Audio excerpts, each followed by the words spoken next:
Campcast. Histórias, pensamentos e caminhos do marketing político brasileiro. Sejam bem-vindos ao Campcast, o podcast dos profissionais de marketing político. Meu nome é Bruno Hoffman, sou presidente do Camp.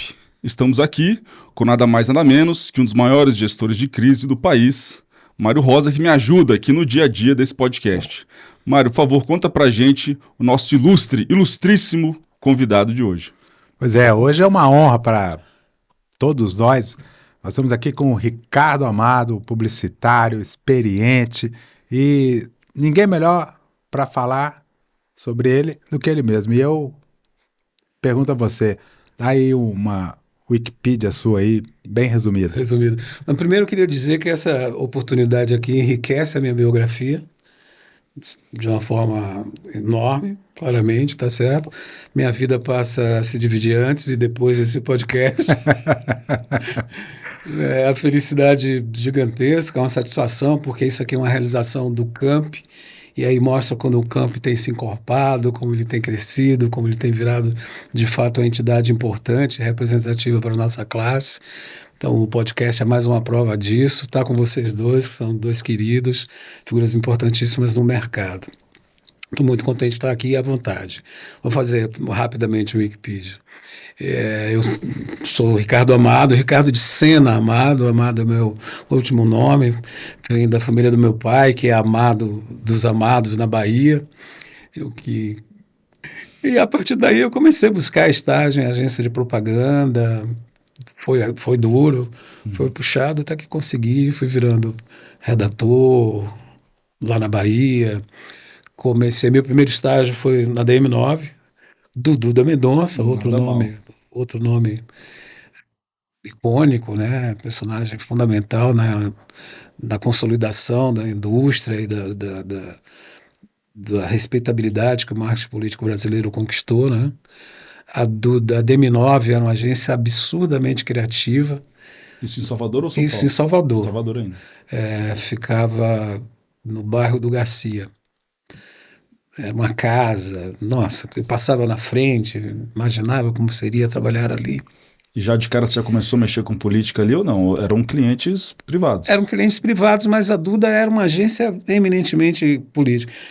Na verdade, a primeira campanha grande que foi feita politicamente na Bahia com marketing político, salvo engano, né? Pode ser que tenha aí historicamente, num estudo mais profundo, outros eventos. Mas há uma grande campanha política na Bahia que é a eleição de Mário Kertz, prefeito. Se eu não me engano, em 82, e que foi feita pelo Duda. Sim. Uma campanha muito bem cuidada, já com a linguagem. Depois do estágio da Duda, eu fui trabalhar numa outra agência de publicidade que também tinha um envolvimento muito grande com arte política. Existiam 3 agências na Bahia que eram muito fortes no mercado como um todo e também muito forte na política, que eram a Duda Mendonça, a DM9, a Propeg e a DIE, que era do Sérgio Amado, publicitário de muito renome, fez excelentes campanhas, onde o diretor de criação era o Geraldo Walter, na DS. Grande Geraldão. Também um pioneiro no... Perfeito. Tem aí uma segunda geração, pós-Duda, né? Um cara muito importante. Sim. Que capitaneou uma outra campanha muito forte, muito importante de marketing político na Bahia, que foi a do Valdir Pires. Exato. 86. Ganhou do grupo do ACM, foi um fato histórico, uma campanha muito bonita. Então, essas 3 agências, além de muito criativas no atendimento das suas contas privadas e nas suas contas de governo, também faziam marketing político de excelência. E eu fui trabalhar na Propeg como redator. E a Propeg era muito ligada ao grupo político do Antônio Carlos Magalhães, tinha a conta do governo da Bahia nessa época, e aí eu estou falando de 87, 88. E aí, sim, ali você era um redator do dia a dia da agência, mas era um redator político também, que a todo momento você tinha que fazer um texto para um secretário, um texto para um gestor, e aí eu fui pegando um pouco. Conta pra gente um pouco dessa diferença. Você, nessa época lá, como diretor, né, como profissional Redator. de criação, redator, né? Como é que era, você tinha... Como é que você organizava ali do ponto de vista criativo mesmo? Um cliente privado de um político você via muito claro essa diferença? Sim, digamos que essa dualidade eu administro até hoje, né? Perfeito. E foi uma marca em toda a minha carreira. A minha origem é publicidade, não é o jornalismo. Eu não migrei para o marketing político do jornalismo, eu migrei da publicidade. Então eu comecei como redator. Na Propeg se confundia muito isso, foi uma agência onde eu fiquei 12 anos. Fui transferido para Brasília pela Propeg. Comecei trabalhando na Bahia, depois fui transferido para a Propeg de Recife, já como diretor de criação, e depois em 90 eu vim aqui para Brasília. Então a gente já fazia campanhas, por exemplo, a Propeg atendia um grande cliente nacional, que era a Telebrás. E as campanhas da Telebrás tinham um viés de prestação de contas, de anunciar os seus serviços, mas também tinha um viés político. No sentido de agregar valor à imagem do governo federal, ou a Telebahia, que era um cliente que também era da Propeg. Me lembro que nessa época foi criado um slogan muito bacana que dizia assim: fale bem dessa terra. Tinha essa dualidade. Bacana. Muito Bacana, bom. né? Então, ao atender os clientes, digamos assim, públicos, você estava praticando marketing político, não eleitoral, né? Sim, porém sim. político. Exato. Então, você, de uma certa forma, ia aprendendo na prática a fazer essa distinção de que você não estava trabalhando para candidatos, mas você estava trabalhando para projetos políticos lato sensu, né? Então, na Propeg, eu diria que foi, enquanto agência de propaganda, a minha principal escola. Como eu disse, eu trabalhei 12 anos e segui carreira lá, vindo para Brasília. A publicidade, na essência, é você destacar os atributos positivos no mercado privado, de um produto ou de uma companhia, não é?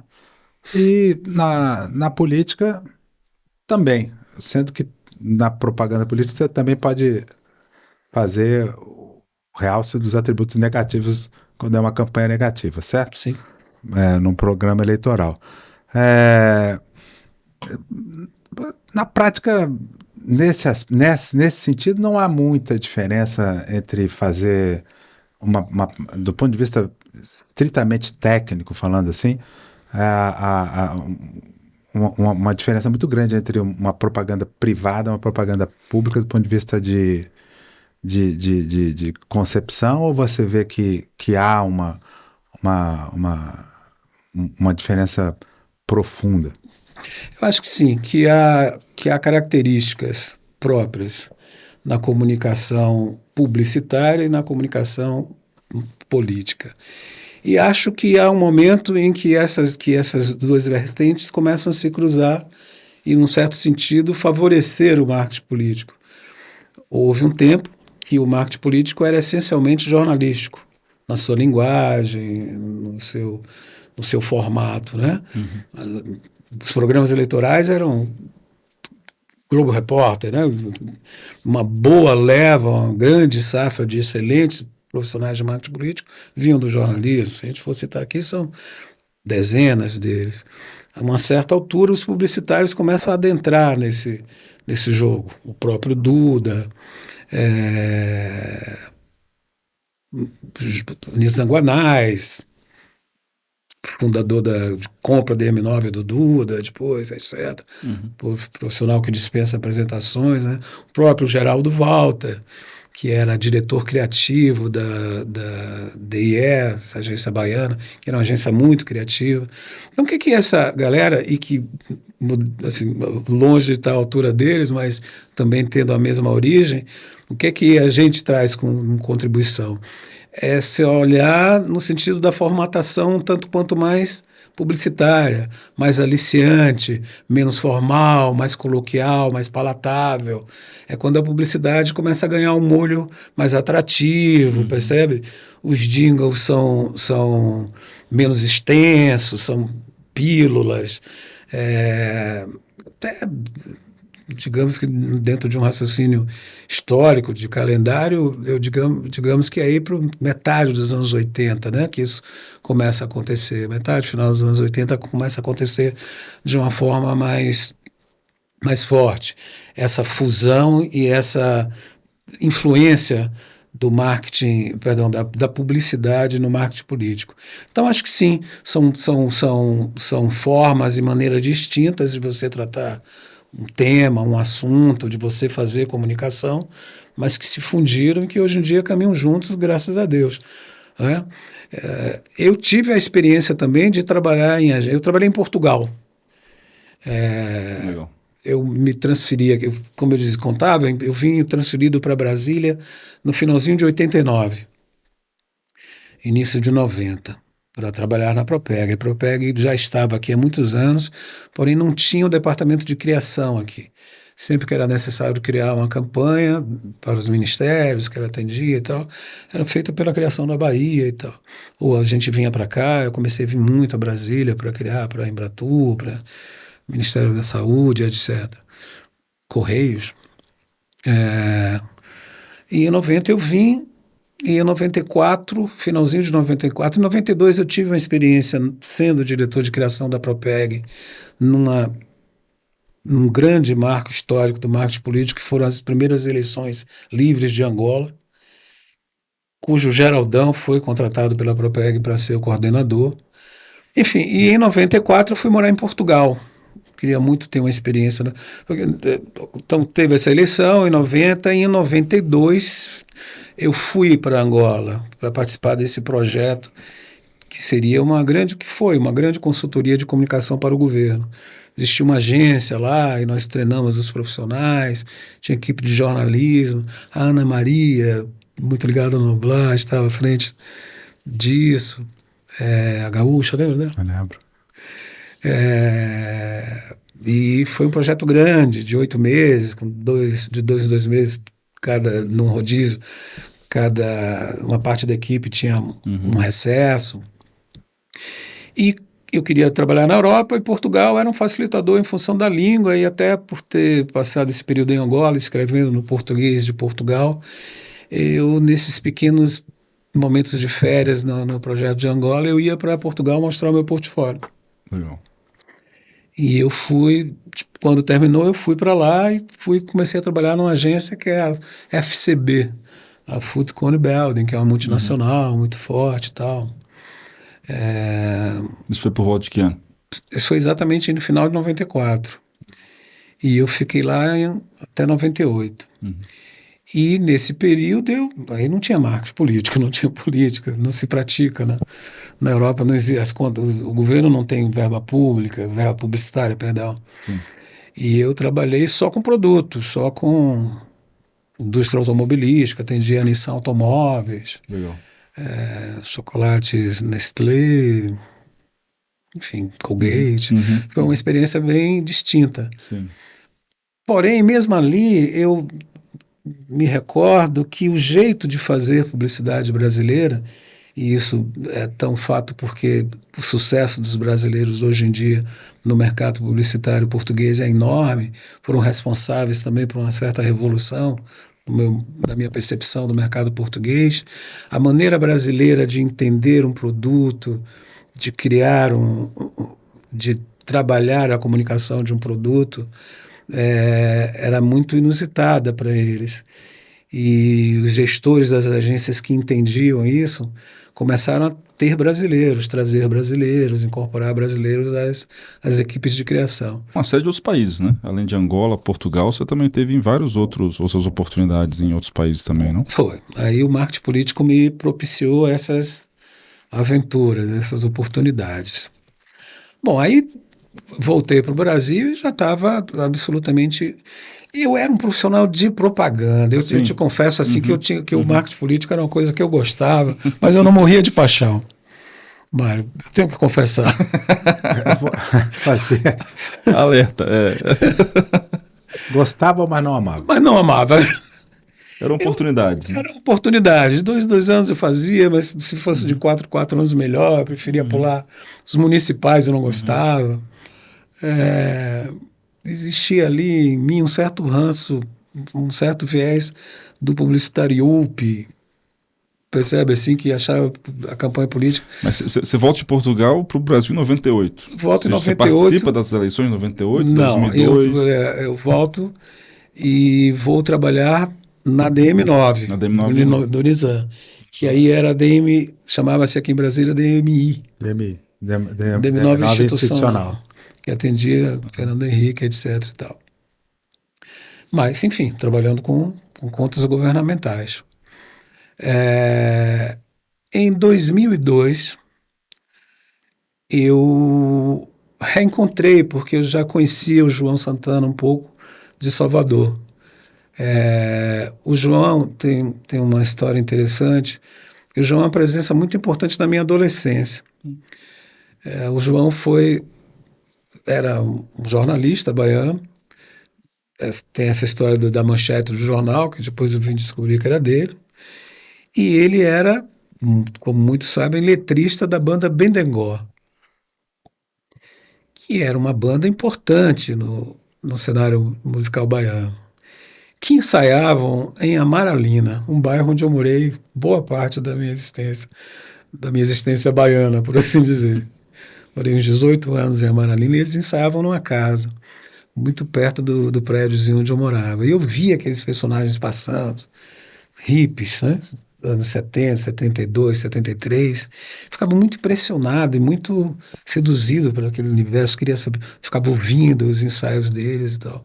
E o cara que mais me chamava a atenção pelo seu physique de rôle, pela sua indumentária e tal, era exatamente o João Santana, porque ele era um cara que estava sempre com grossos livros debaixo do braço, já contei isso para ele, um óculos pesado, aquele Black Power e tal, e eu ficava pensando, o que esse intelectual faz em meio a esses...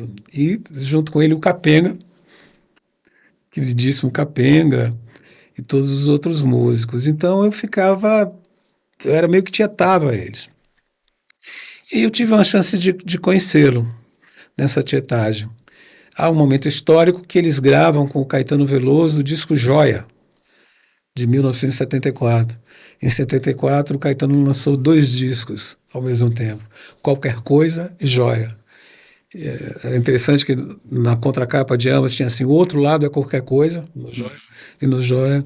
E no disco Joia eles gravaram uma canção que chama Canto do Povo de um Lugar.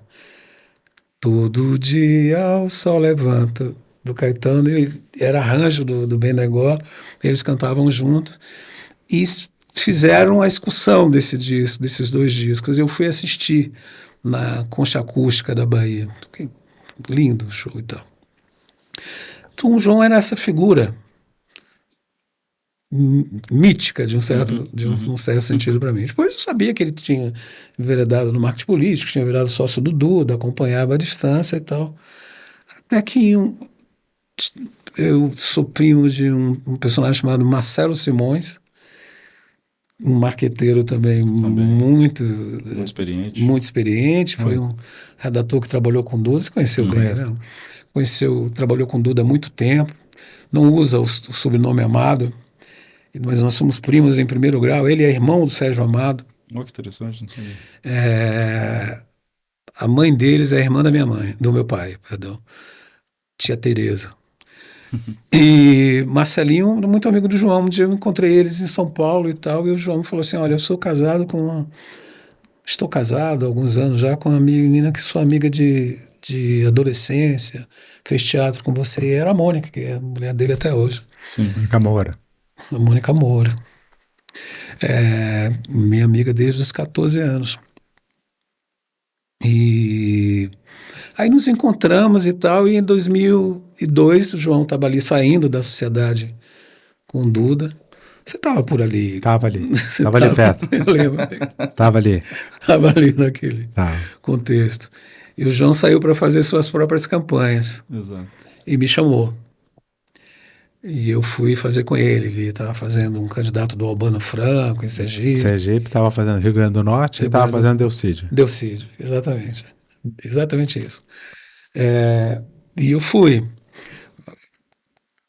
Eu não sei se eu vou contar, mas talvez é melhor. Não sei se não prefiro que vocês cortem isso na edição. Pode falar. Mas é um episódio interessante. Não, aqui nada é cortado.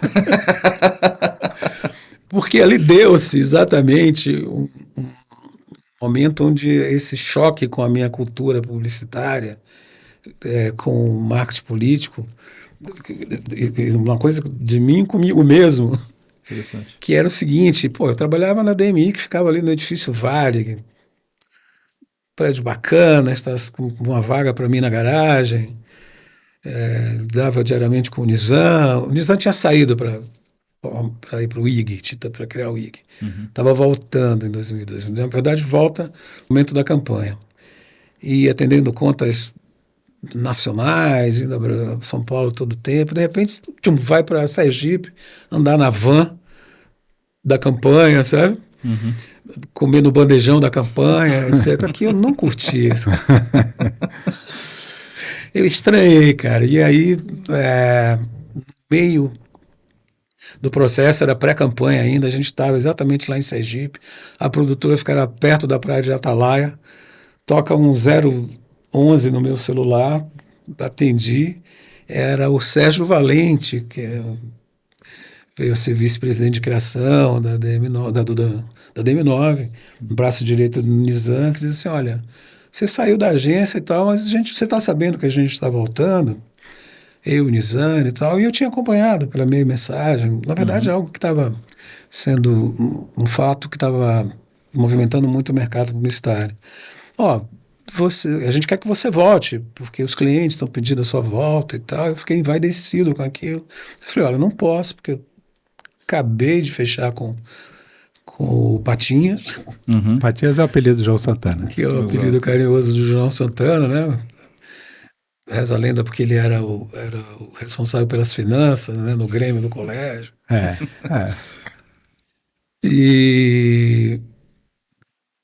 Mas, sabe, eu me lembro de você muito nos assuntos. João falando muito de você, da hipótese de você ser parceiro dele. Eu fui, vamos dizer assim, teoricamente sócio dele, mas aí a gente acabou não formalizando Você veja como é a história. Eu ia ser sócio meio a meio dele. E posição que acabou sendo assumida pela Mônica depois. Mas um dia a gente teve lá um estresse e eu falei para ele de uma maneira clara, falei, ninguém deixa de ser sócio minoritário do Duda Mendonça para ser sócio igualitário de um cara como eu, pô. Você quer ser dono da empresa, você quer mandar. E eu não gosto de ter patrão, então você não é para ser sócio igualitário, você tem que ter uma pessoa, você quer mandar nisso aqui. Então não vai, é melhor a gente tentou ser sócio porque a gente é amigo, daqui a pouco a gente não vai ser nem sócio nem amigo. E aí saí. Lições de negociação aqui também no podcast. Podcast também Mas eu nunca deixei de ter uma enorme admiração por ele, um enorme respeito por ele, uma pessoa que eu já vi trabalhando e é uma pessoa que mais vi com capacidade de trabalho na minha vida. Sem dúvida. Depois eu pretendo abrir um parênteses especial para isso. Eu aprendi quase tudo com o João. O João é fantástico. Bom, mas enfim. Aí o Sérgio Valente falou assim, então só um minuto que eu vou passar a ligação. Passou a ligação para um outro figadal, que era o Nizam Gonais, aos berros ao telefone. Ele disse, você é louco! Estamos te chamando e você está dizendo, deixa que eu falo com o Patinhas, não sei o que. Quanto que você quer para voltar? Aí eu já estava indo para uma campanha que tinha valorizado. Aí eu falei um número que o Mário e o Bruno achei que não tinha hipótese. Sim. Que os caras não iam topar. Os caras falaram, claro. Aí o Nizam falou, não, acerte aqui com o Serginho, eu quero você depois de amanhã em São Paulo. Eu falei, puta. O que é que eu faço agora? E o João, eu estava em Sergipe, mas o João tinha ido no Rio Grande do Norte. Aí eu voltei na produtora, fui falar com a Mônica, falei, Mônica, ele vai ficar Ela me disse. Mas eu fui, cara. Seduzida por voltar para a publicidade e tal. E também pelo coisa do Nizam, a DM9, com a visibilidade que a DM9 tinha. E também pelo aspecto numérico, é evidente. Afinal de contas, somos profissionais, né? Me corrija se eu estiver errado, Ricardo, mas esse talvez tenha sido os anos mais áureos, assim, da publicidade nacional brasileira, historicamente, do ponto de vista dessas figuras, do ponto de vista de grandes anúncios que se memoram, se estudam até hoje, na academia, inclusive. Né? É para contar casos, para contar suor, esforços, realidade. Por exemplo, já nessa campanha de 2002 e outros casos que você possa trazer. Essa campanha, por exemplo, foi uma campanha muito dura. Um cenário muito difícil, né? Muito disputada. Sob o ponto de vista do marketing, das campanhas... Lula versus Serra. Lula versus Serra. Primeira vitória do Lula. Primeira vitória do Lula. FHC reeleito, né? O Serra, se não me engano, tinha sido... E o João me chamou em 2003 para fazer uma campanha em Córdoba. Legal. A eleição de Manuel de la Sota. Juan Manuel de la Sota. Juan de Manuel de la Sota. Uma grande figura. Então foi aí a primeira experiência fora do país que eu tive com o João. E foi fantástica. Campanha belíssima. Qual era o conceito? O conceito, poxa, deixa eu ver se eu me lembro. Mas era uma campanha de reeleição? Não, era uma campanha de sucessão. De sucessão. Mas conta, Ricardo, isso é sensacional do ponto de vista também também para seguir adelante, é uma coisa assim. Seguir adelante. Conta pra gente aí, pro nosso pessoal que está assistindo a gente aqui, que está ouvindo a gente, como é que é isso? Porque o Brasil, a gente já sabe, nós somos referência na publicidade, no marketing político, nós somos muito criativos, etc. Como é que foi você, enfim, 2003, claro, você já era um profissional estabelecido, né, enfim, mas você está indo para uma aventura nova, né? Como é que é isso, lidar com uma língua diferente, né? Você falou que você se adaptou muito rapidamente ali com o português angolano, o português de Portugal, mas já para uma campanha em espanhol, né, você tem que rapidamente entender, né, toda aquela a estrutura, a conjuntura, as razões, o que alimenta o dia a dia, né, como o argentino funciona, para você poder entender como é que você pode eventualmente comunicar da maneira mais efetiva. Você pode, talvez não só desse caso da Argentina, mas talvez de outros você queira citar um pouco disso, de como é que você fazia para rapidamente se inteirar de como melhor forma você pode se comunicar. Tá, vamos lá. Para além da questão da língua, tem a questão contextual, né, do cenário político, etc.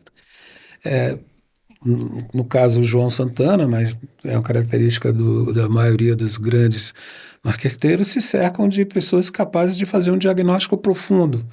Né? Então você tem a pesquisa, você tem os jornalistas fazendo relatórios, te dão todo um material que te propicia entender com o maior nível de profundidade possível o cenário que você está lidando. Né?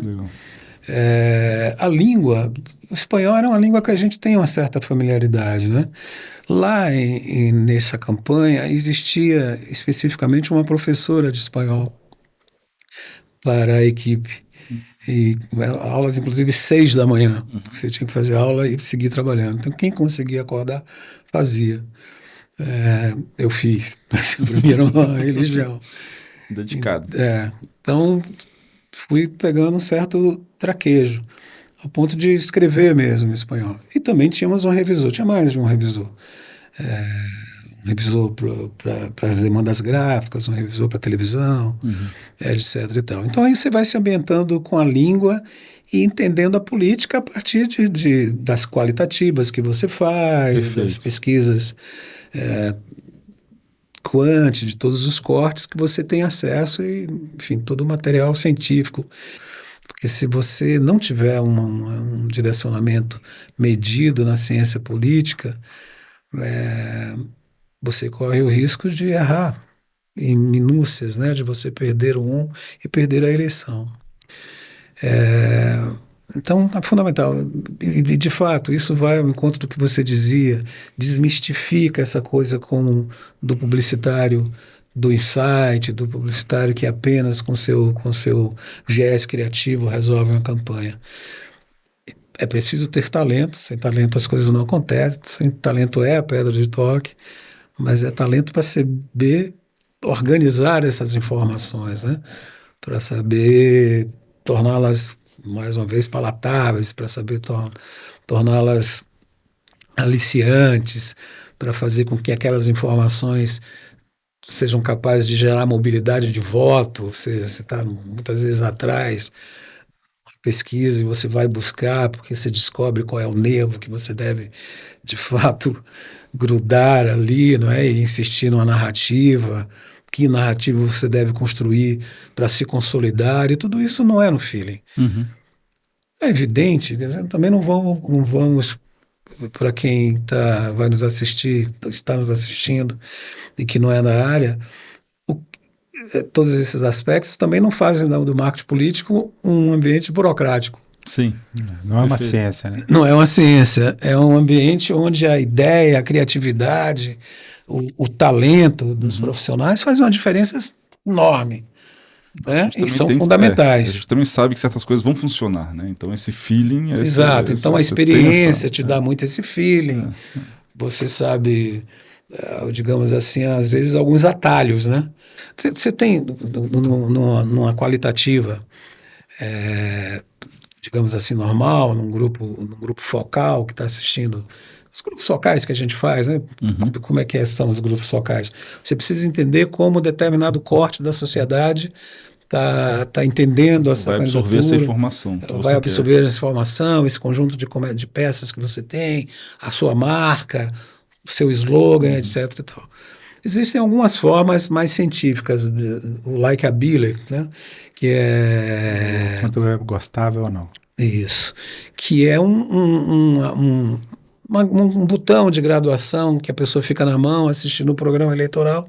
Por exemplo, a cada situação que ela gosta, ela vira o botão para o lado verde, vira o botão para o lado vermelho, e isso vai te dando um traço, um gráfico muito interessante para você medir e fazer ajustes. O neuromarketing é isso mais apurado, né? Baseado na neurociência, e você vai entendendo, através desses comandos, que você vai percebendo que área do cérebro, que área ativa mais naquele momento da fala do candidato, ou naquele trecho do jingle, percebe? E as campanhas que eu tive a oportunidade de fazer com esse tipo de instrumental foi fantástico, e é uma área que eu me interessei um pouco mais, fui ler, busquei um pouco mais de informação e literatura sobre isso. Eu queria fazer uma provocação a você, Bruno, para vocês dois aí debaterem. A publicidade teve um protagonismo muito grande, e hoje nós temos uma crescente influência das redes sociais, não só no debate público, mas na conversa social. E uma das características das redes sociais é a suposta ou pretensa espontaneidade, verdade, sinceridade, seja lá o nome que se queira dar, tudo entre aspas.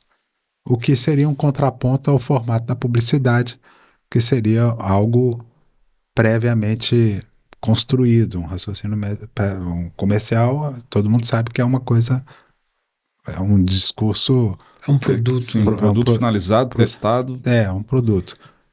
Bom, e as pessoas estão em busca mais dessa suposta verdade. Não que um influencer não seja um ator também, também não seja alguém que encarne um papel. Mas seja lá o que isso for, é isso que a sociedade busca mais. Por isso tem tanta gente tão influente.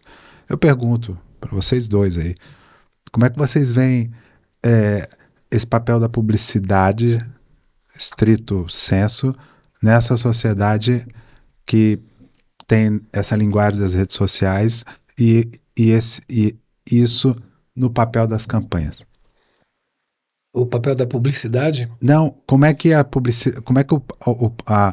propaganda eleitoral, que é uma forma de se comunicar, reage a essa aversão que as pessoas podem ter a publicidade, no sentido de ser um produto previamente feito e, portanto, talvez não ser tão espontâneo, num mundo em que embora não seja verdadeiro o discurso do influencer, necessariamente, as pessoas tendem a acreditar que as redes sociais são mais verdadeiras. Eu entendi. Você quer dizer que há uma ligeireza ali na comunicação de redes sociais? Não, há uma ideia que falsa ou verdadeira, Factual, não é? né? De que a rede social transmite mais verdade, porque a pessoa fala de maneira mais sincera. Então, o atributo de sinceridade, ou de verdade, ou de transparência, ou seja lá o que Exato, for, a falta de produção, né? a falta de produtor, falta espontânea de e produção. tal, isso e tal. Isso então é diferente da propaganda que é mais produzida. Então, como isso vocês acham que interfere na propaganda política?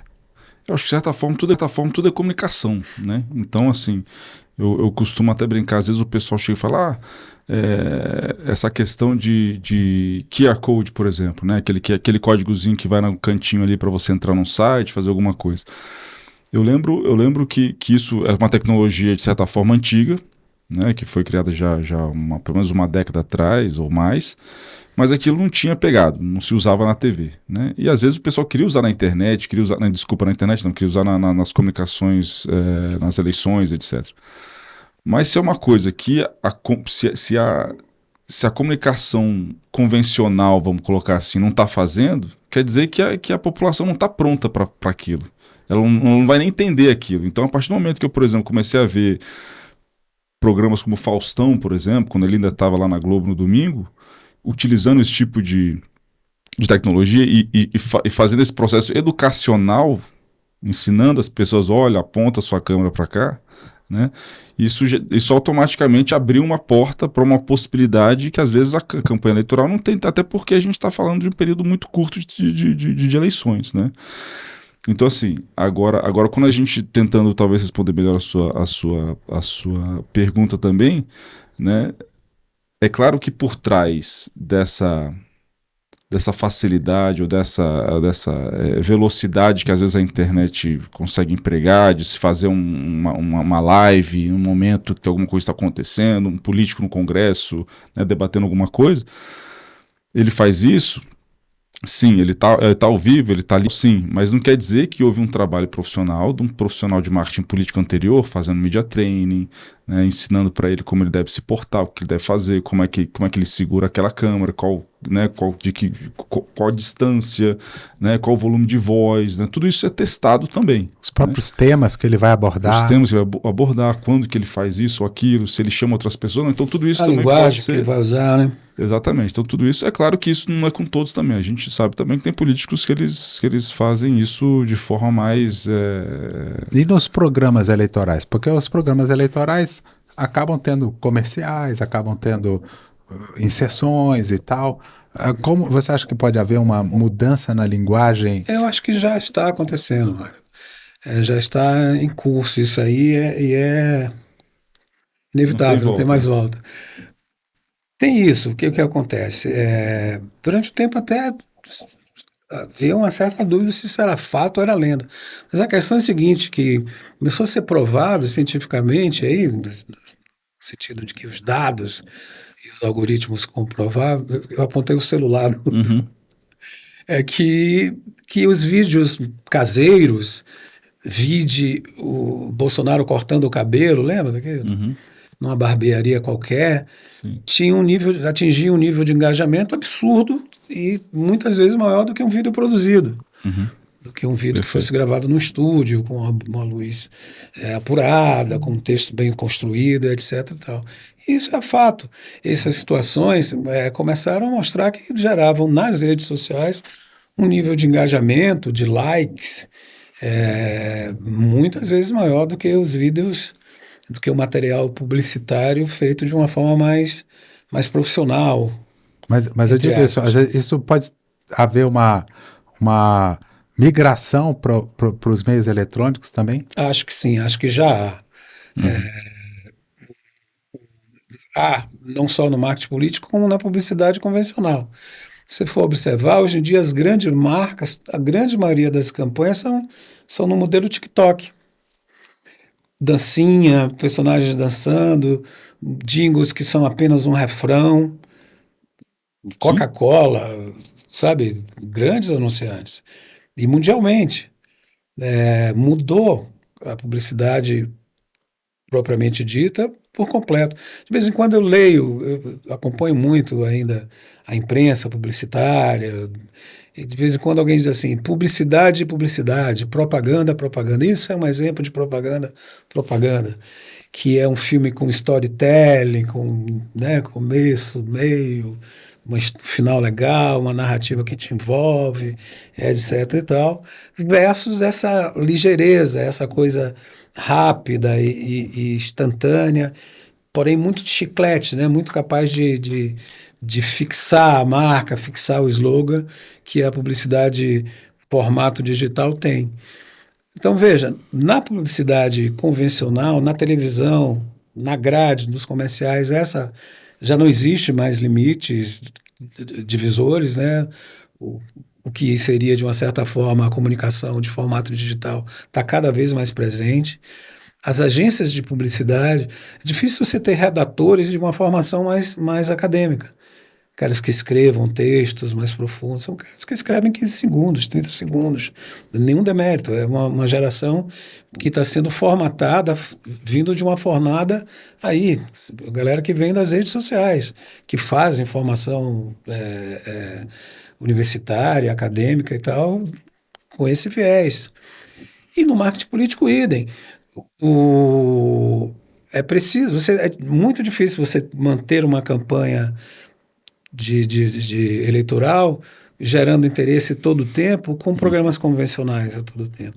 Em alguns momentos você precisa ter no seu programa, inclusive, o QR Code ou simulação de telinha de celular chamando para o programa de YouTube, etc. Olha, vamos ter um exemplo recente. A campanha agora de 22, o Ciro tinha um minuto e pouco, né? Sim.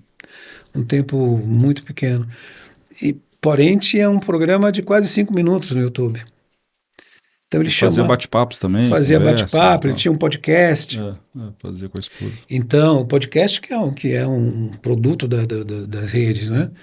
Então, cada vez mais existe, mais que uma migração, existe aí uma fusão de linguagens com possibilidades, diria, de, com o passar do tempo, essa linguagem mais nervosa, mais ágil, mais ligeira das redes, tomar conta completamente. Percebe? E aí o aspecto da não produção é apenas uma camada da discussão, certo? Mas é também, sobretudo, o timing das coisas. As pessoas têm cada vez menos tempo para prestarem atenção, menos paciência. E assistem cada vez menos TV aberta. Sim. Então o mobile é o grande meio né, as pessoas. Veja, minha filha tem 8 anos, ela fica todo o tempo assim, sabe? Então, assim, não assiste uma coisa de 7 segundos. Sim. Se não for muito interessante. Sabe? Então, é inexorável esse processo. À medida que... Veja, todo o processo de comunicação midiático se transforma, eu acho que daqui a pouquinho a gente vai estar perdendo mesmo, assim, os formatos mais tradicionais, sabe? O discurso, os filmes com história. Espero que demore, porque isso tudo eu creio que ainda é muito importante que seja mantido, mas... Poder ver um grande discurso, assim, aqueles discursos, enfim, né, não só do Brasil, mas a gente vê em vários lugares aí do mundo, históricos, né, pessoas históricas, é uma coisa maravilhosa. Né? Olha, Para quem gosta, você sentar e ouvir um discurso, que seja de 1 hora, você vê toda a estratégia, né, de como ele nasce, como ele conecta com o momento histórico, com as pessoas ali, né? É o tipo de coisa que realmente, será que a gente vai vai ter espaço para isso? Vai ter espaço para isso. Agora, em 22, lá na reeleição do Helder Barbalho, eu sempre coloco a minha experiência lá no Pará, tem sido muito importante para mim.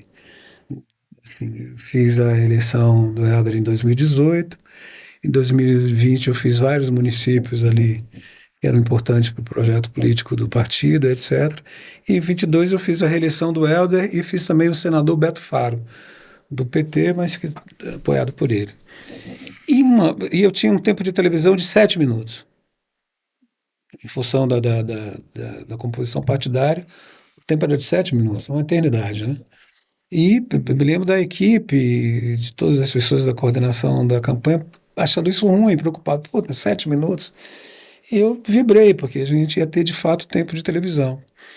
E eu apostei muito em fazer um primeiro programa que fosse, de fato, baseado, inspirado nas grandes convenções americanas, nos grandes discursos, onde o candidato né, faz ali um balanço, puxa o fio narrativo do que aconteceu, de como ele chegou ali, projeta o que ele... Presente!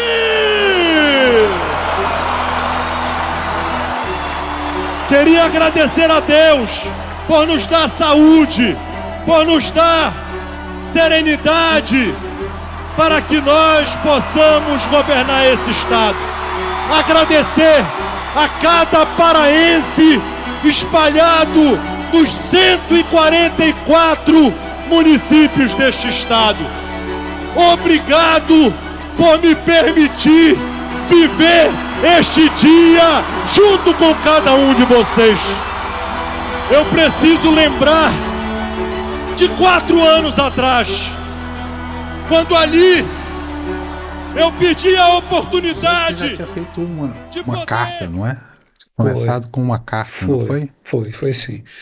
Vou falar então um pouquinho disso aí, porque eu considero os dois momentos. A carta foi o primeiro programa de 18 e a convenção foi o primeiro programa de 2022.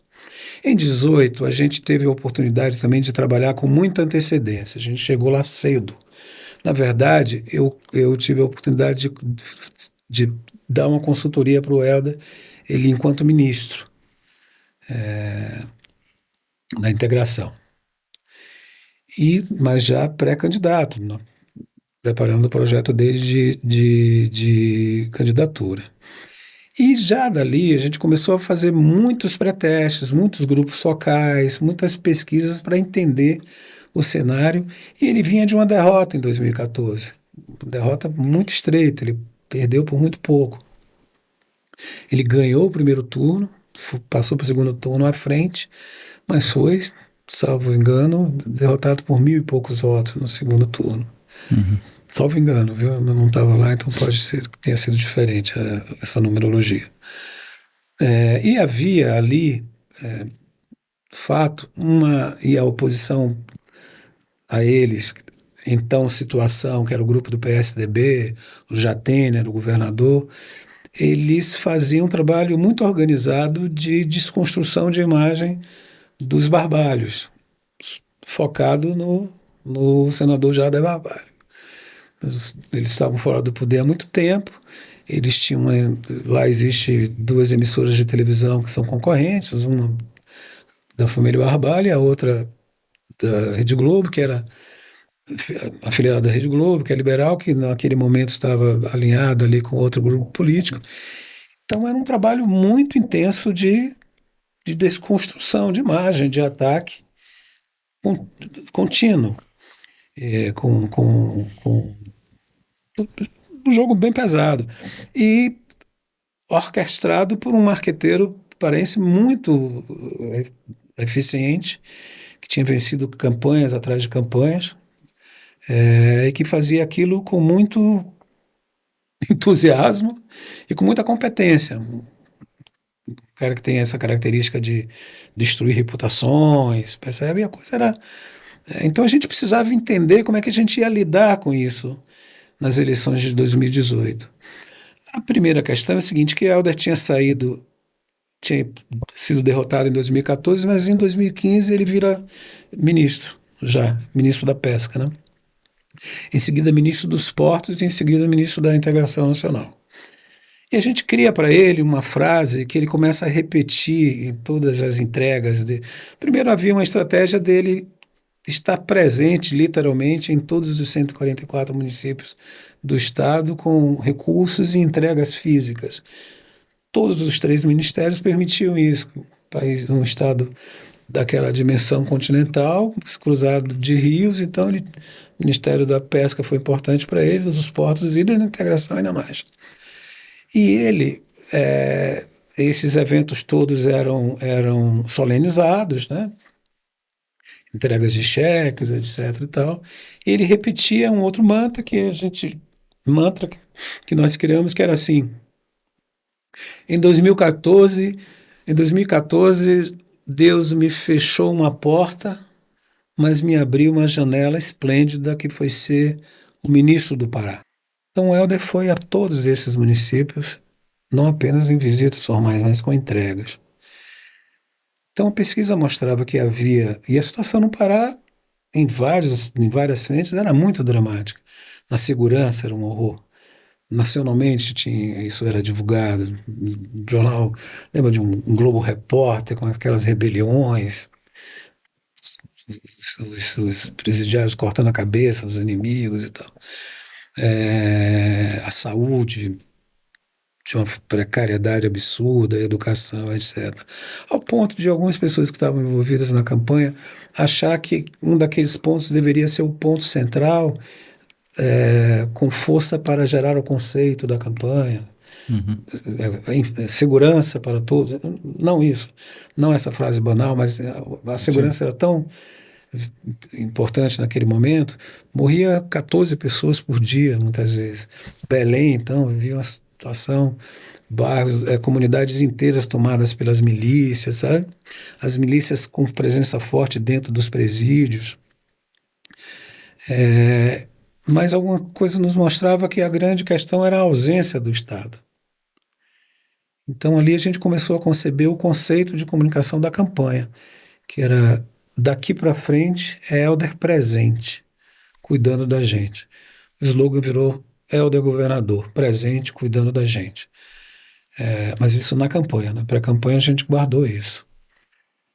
E uma das coisas que surgiu nos grupos focais é que quando a gente perguntava sobre o Barbalho, ou sobre o Jader Barbalho, pai, as pessoas se referiam a ele diferentemente do que imaginávamos.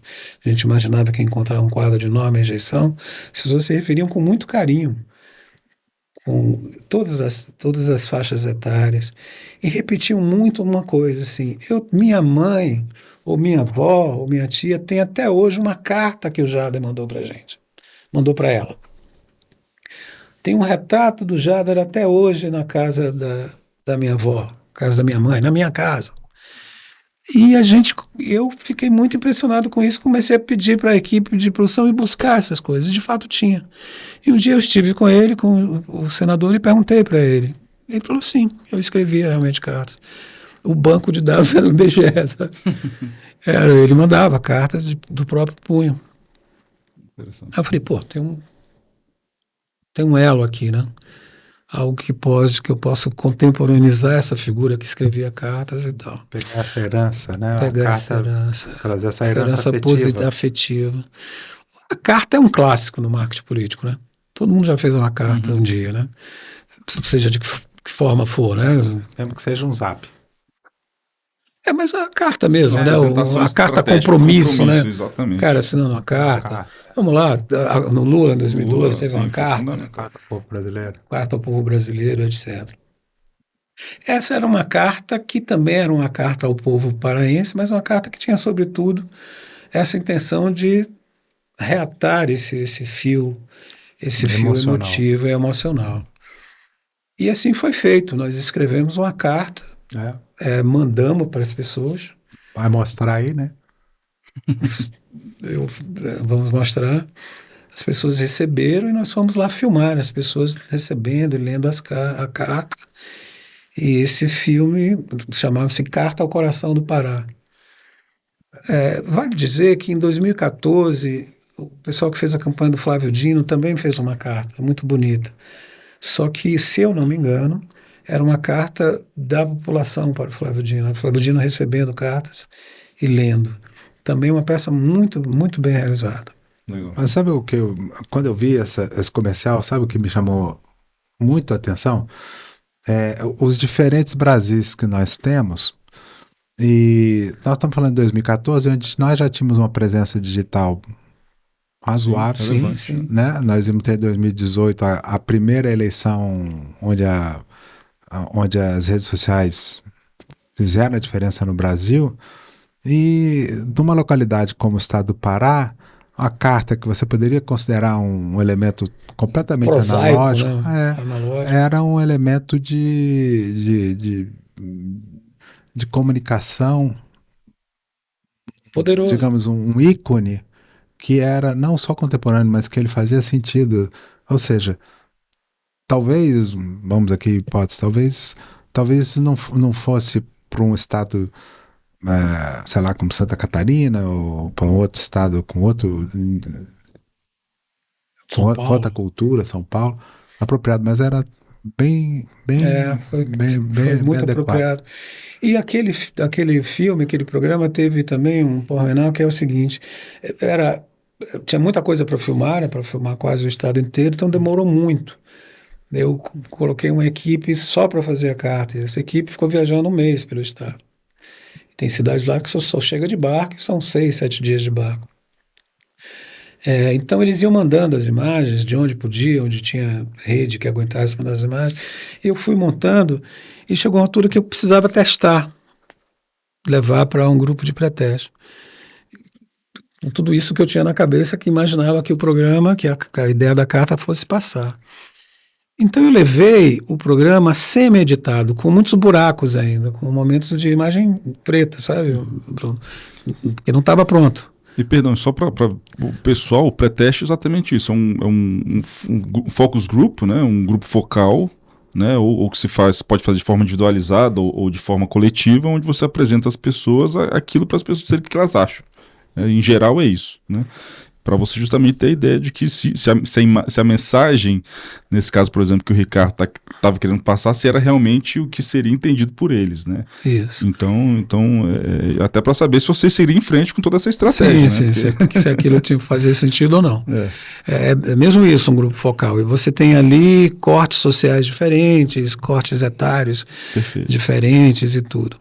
Então, a primeira vez que eu levei esse programa, era um programa de 5 minutos, para ser testado, repetindo, com buracos ainda na edição e tal, foi incrível, porque eu fiz no mesmo dia 9 grupos diferentes, todos os grupos com 9 pessoas, em geral é um número que se pratica nos grupos de qualis, nos grupos focais, e tinha no mínimo, em cada grupo, 3 pessoas que choravam copiosamente. Incrível. Mas não era assim de esconder, era gente que chorava, mas assim de, sabe, dizer assim, é o meu Pará, olha ali, é a minha cidade. E muitas vezes não era, sabe? E ele dizia, é isso mesmo, ele vai fazer, ele esteve presente. Não, eu me arrepio até hoje. Então, isso foi uma peça de um impacto desde já incrível. Quando eu mostrei internamente, para eles, para a família, foi demais. Ele, o candidato, que é um homem sólido, Sim. enfim, de um perfil um tanto quanto reservado, chorou copiosamente. A ilha de edição escura, só a luz dos monitores dele, da esposa, e eu fiquei impressionado, ele não parou de chorar um segundo. E assim foi. Mostrei para os familiares dele, para o irmão dele, personagem a quem eu sou muito grato, todas as campanhas, o Jader Filho, agora ministro das cidades, sempre foi o coordenador das campanhas, um cara de uma sensibilidade incrível, um homem de comunicação. Esse, então, reagiu muito fortemente. Então, nós ficamos muito seguros de que aquela era uma peça que ia dar certo. Eu vou contar uma história interessante que aconteceu aí de bastidor de campanha. Legal. Esse marqueteiro, do outro lado, é um cara que eu respeito muito, porque ele é bom de briga. Eu sei que é bom. Ele venceu o Duda lá em 2011, no plebiscito pela separação do Estado. O que aconteceu? Quando estreia do programa, segunda-feira, no meio-dia a gente botou um diamante, uma entrevista com o Helder, 3 câmeras gravando e tal, não ia entregar o jogo, né? E eles tiveram azar porque o programa deles não foi ao ar meio-dia. Eles entregaram com alguma coisa da legislação errada, acho que aquela linguagem descritiva que tem que ter, não estava, ou não tinha libras, não lembro. Então só foi o nosso programa. E criou-se uma expectativa, obviamente mais no meio político e tal, sobre o programa da noite. E o programa da noite deles era um programa que contava, era o sucessor do Jatene, o candidato chamado Márcio Miranda, que contava, ele é goiano, se eu não me engano, como ele tinha chegado no Pará, tá certo? Mas de forma simulada. Um caminhãozinho que simulava a família dele e tal. E aí tinha alguns problemas de figurino, porque ele não ficava muito verossímil, etc. E tal. E passou o primeiro. E o nosso programa passou em seguida, né? Foi o término dele, o nosso entrou. Nós ficamos muito felizes, acompanhamos ali as pessoas assistindo no vidro falso da sala de grupo focal. Mais uma vez as pessoas choraram. A gente testou em 6 outras cidades, acompanhando à distância, né? Enfim, filmando as salas e a gente vendo no computador. Se repetiu, todo mundo chorando. Programa de estreia, você dizia assim, nossa. E fomos todos, jantamos tranquilos e fomos dormir. Lá pelas 3 da manhã tocou meu celular. Alguém me ligando dizendo o seguinte, Ricardo, veja isso aí que eu vou te mandar. E era uma peça, isso é interessante, era uma peça que esse marqueteiro tinha feito que dizia assim, os barbalhos roubam tanto que roubam até ideia. Eles copiaram o programa do Flávio Dino de 2014, porque era uma carta também. E eles tentavam comparar, tinha frames do nosso programa e frames do programa do Flávio Dino. Certo? E isso estava se espalhando nos grupos de WhatsApp. Sim. E na madrugada. Eles trabalharam a madrugada inteira montando aquilo, e distribuindo, e impulsionando, etc. E tal. E coloca aqui apenas aqui o comentarista de programas. Para você que está vendo aí, quando uma pessoa marca um gol como esse, a campanha negativa não vai discutir muito a qualidade, vai tentar criar uma confusão de ideias. Um desconforto. Para dizer, olha, já que eu não consegui fazer um programa muito bom, vou fazer o seguinte, ele roubou a ideia, que nesse caso especificamente é fake news, mas não vou nem falar de crime aí, mas de qualquer forma, na campanha negativa, você não discute o mérito, você vai discutir a forma. Exato. Enfim, aí havia ali, em alguns personagens, obviamente, um sentimento de crise. 3 da manhã. Convocou-se uma reunião para as 6 da manhã. E eu fui para essa reunião e ânimos começaram a se abrandar e eu tive que explicar assim, gente, olha só, grupo focal, pesquisa é ciência. O que dá no nosso grupo, dá no deles. O que dá no deles, dá no nosso. Pode ter certeza. Então, toda a comoção que a gente viu acontecer no nosso grupo, que a gente viu ao longo do tempo que a gente foi testando o nosso programa, pode ter certeza que deu no deles. É por isso que eles estão fazendo esse movimento. Qual é a intenção deles aí? É nos criar um constrangimento para que a gente tire do ar o programa, não repita. Porque esse programa deve ter virado voto nos grupos dele. Só para explicar, em geral, também nos grupos focais você traz convicções de votos diferentes. Você traz pessoas que não votam em você de jeito nenhum, pessoas que estão no seu candidato, pessoas que tendem a votar no seu candidato, pessoas que estão fechadas em votar no seu opositor, etc. e tal. E esse programa, todas as vezes que a gente testou, e sobretudo nessa estreia, ele virou todos os votos nos nossos grupos. Então deve ter virado no deles também. E expliquei isso, as pessoas obviamente mais maduras da coordenação entenderam e eu fiz o seguinte, eu tinha estreado na segunda-feira, eu segui com ele 2 semanas sem tirar do ar. Repeti na quarta, na sexta e no sábado. E na outra semana também repeti o programa. Eu fiquei... E ele tentou colocar essa coisa? Ele tentou colocar isso aí no programa eleitoral, a coisa do outro? Botou, mas não tinha efeito nenhum. Assim, primeiro que a gente media, né, não funcionava. Funcionava no meio publicitário. Os publicitários ficavam, olha, pelo amor de Deus, como é que se faz isso? Só que eu não faço campanha para publicitário, né? Eu faço para ganhar a eleição, voto. Então, o ambiente dos marqueteiros, não sei o que, se agitou, saíram notinhas, etc. Mas eu fiz mais. Eu repeti o comercial o programa durante 2 semanas, a primeira semana e a segunda. Não, acrescentei uns depoimentos, porque a gente cresceu 10 pontos em uma semana, ainda teve esse detalhe. Aí eu trouxe já a pesquisa para dentro do programa, fiz cortes diferentes no programa, mas mantive a carta. E fiz comerciais, porque em princípio era só programa, não era em sessão. Aí eu fiz cortes de 1 minuto e 30 segundos, tirei todos os comerciais outros que estavam programados para a grade nas 2 primeiras semanas e deixei só isso na televisão. Agora eu pergunto, se ele não tivesse feito essa reação, talvez você não tivesse insistido tanto? Talvez eu achasse que teria cumprido o papel daquilo e eu poderia seguir o meu caminho, entendeu? Ou seja, seu adversário lhe ajudou. Muito. Ao coração do Pará. Meu amigo, minha amiga. É com o coração que lhe escrevo essa carta, que é também a confirmação de um compromisso. Desde muito cedo, caminho por nossas estradas. Navego por nossos rios. Cruzo nossas cidades. Nessa jornada corajosa, que é de chão e poeira, De amor e trabalho.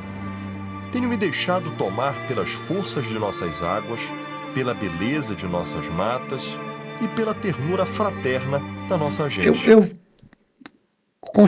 Durante essa campanha, a maneira com que eu lidei com os dados, com as informações, com essa perspectiva de pegar o memorial das pessoas e lidar com um quadro, em princípio, dificultoso, etc., e ao mesmo tempo mostrar quem era esse personagem, essa persona política, eu dei um nome a isso, a essa metodologia.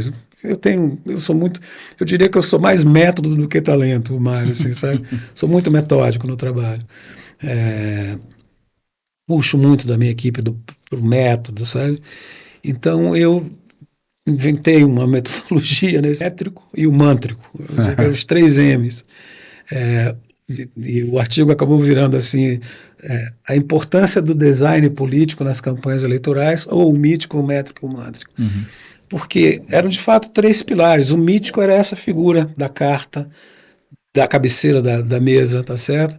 Na cabeceira se sentam os líderes, se sentam os pais das famílias. Ainda há uma coisa nessa coisa da mesa, que é uma pessoa que está ouvindo, né? Que está dialogando, que há não é uma pessoa que está só falando, né? Está ouvindo também, está conversando. Não. E os comerciais eram assim todo o tempo. As pessoas falavam e ele dizia só uma frase no final. E é uma imagem cristã também, não é? Também. Uhum. Então você dialoga ali com vários esse era o mítico. Com várias simbologias.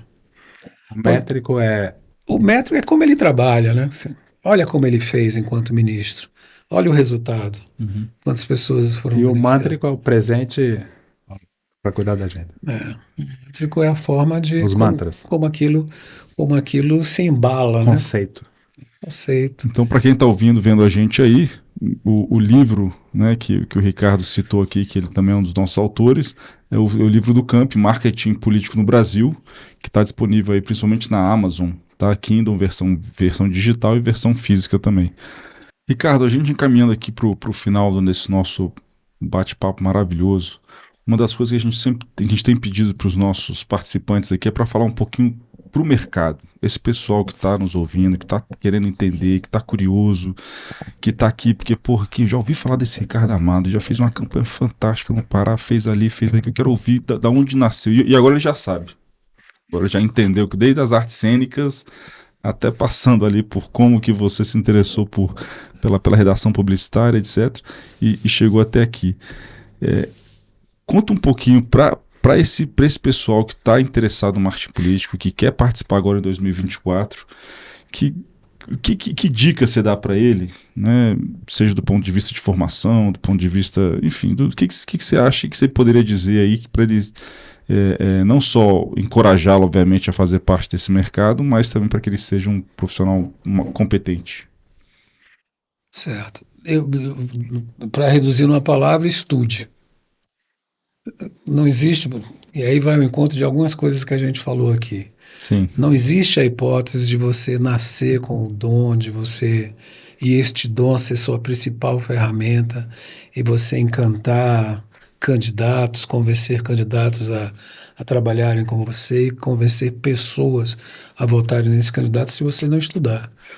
E aí estudar é pelo viés acadêmico, pelo viés do aprofundamento em leitura, estudar as experiências de quem tem história para contar, de quem já vivenciou isso.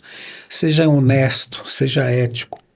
A nossa profissão é um debate que a gente tem muito no campo, muito importante, sobre a ética na nossa profissão. Ela é muito aliciante, ela é fascinante para algumas pessoas.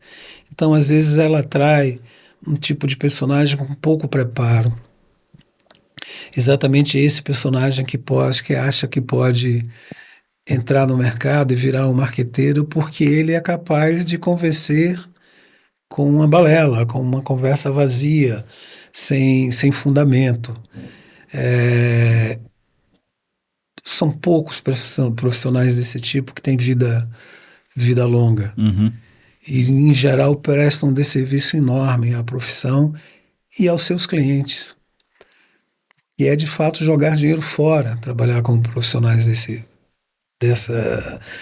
estilo.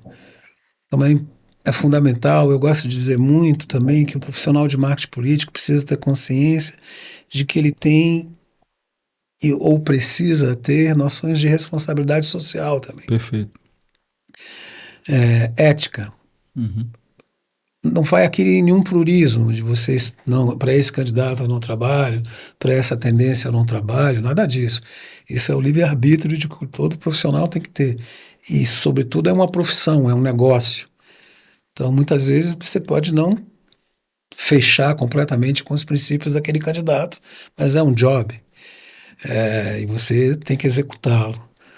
Mas pense de que o que você coloca na boca desse candidato, o que você vende, faz ele propagar. Primeiro que é até um exagero, às vezes, que em geral você não bota na boca. O candidato também tem suas verdades, suas convicções, mas é necessário, e já há um apuramento histórico também, de que a mentira cada vez vende menos. Uhum. Eu me lembro que havia um tempo onde as pessoas diziam assim que a publicidade era a arte da mentira. Havia um preconceito com a publicidade. Eu me lembro de dizer para as pessoas que era publicidade, não, você mente, o publicitário mente para vender seu peixe. Uhum. Quando isso colocado para o marketing político era ainda mais forte, ainda mais intenso. O marketing político é mentira. Isso, durante um tempo, foi repetido muito fortemente. Então, não pode ser. Sofre até hoje, né?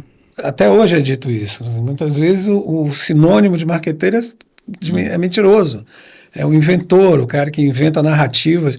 Então, essa palavra que passou a ser muito forte, narrativa, se ela não tiver base na verdade, ninguém elege um candidato à base de mentiras, a não ser que exista uma demanda enorme por essas mentiras. E já vivemos isso historicamente, né? Sim. Então, mas é preciso que o profissional de marketing político se atenha a isso, de que ele precisa ser um agente da ética. Perfeito. Lembrando, aproveitando aqui para dizer que no site do Camp tem o nosso código de ética, que vale não só para os nossos associados, mas para todo mundo do mercado, né? Que ainda não entrou no Camp, mas está começando, etc. Eu acho que vale a pena vocês... É curto, tá? Não é um negócio enorme, está ali disponível para você ter uma ideia ali dos pilares éticos que você deve seguir enquanto você trabalha nesse mercado. Ricardo, primeiro, Mário, eu queria dizer aqui, né, voltando lá para o começo dessa nossa conversa, que eu queria te apresentar agora o novo Ricardo Amado, que é o pós-Campcast, né, porque ele fez essa diferenciação, que seria histórica aqui. Bom, ele acabou... Divisor de água. Divisor de água. Bom, muito prazer. Muito prazer. Eu tinha conhecido o outro Ricardo Amado, já gostava muito. Agora o Agora novo, você é novo. eu tô gostando mais Se ainda. afeiçoou um pouco mais. E Ricardo, como última mensagem aqui, a gente tem entregue aqui para os nossos associados, nossos visitantes aqui do podcast, o nosso PIN, Ótimo. para poder mostrar Maravilha. que o Camp é um selo de qualidade e a gente quer que pessoas como você estejam sempre utilizando isso para os seus clientes, para o mercado, para dizer que, assim como você colocou muito bem, nós, né, temos pessoas no nosso mercado que infelizmente não estão, enfim, que não corroboram como outros conseguem fazer, mas que se é Camp, né, é bom. Né? Se é campo é bom, tem ética e tem qualidade. Exatamente. É comprometido com a verdade, etc. Só quero agradecer, gente, a oportunidade de estar com vocês. O Mário é uma referência na minha vida, desde sempre. Você também. Com certeza. Eu também. O Bruno é um sujeito que eu conheci, fui admirando cada vez mais. Obrigado. Um guerreiro, né? Um pioneiro que botou isso de pé e segue botando. Uma força fantástica, com uma liderança única, um estilo conciliador, alguém que sabe juntar de forma espetacular. Muito obrigado, Ricardo. E o Camp é uma conquista enorme, nossa, que tem muito para fazer, muito para contribuir para a nossa classe, para a nossa atividade. Com certeza. Viva o Camp. Viva o Camp e viva Ricardo Amado. Muito obrigado, pessoal. Muito obrigado, gente. Obrigado, pessoal. Uma honra. Campcast. Histórias, pensamentos e caminhos do marketing político brasileiro. O Camp é uma associação profissional apartidária. As ideias, opiniões e materiais aqui divulgados são de responsabilidade única de seus autores. O intuito é criar registro histórico e compartilhar conhecimento técnico ao mercado e à sociedade para ampliar o entendimento da democracia em diversas nuances, sem qualquer intenção de defender ideologias ou partidos políticos.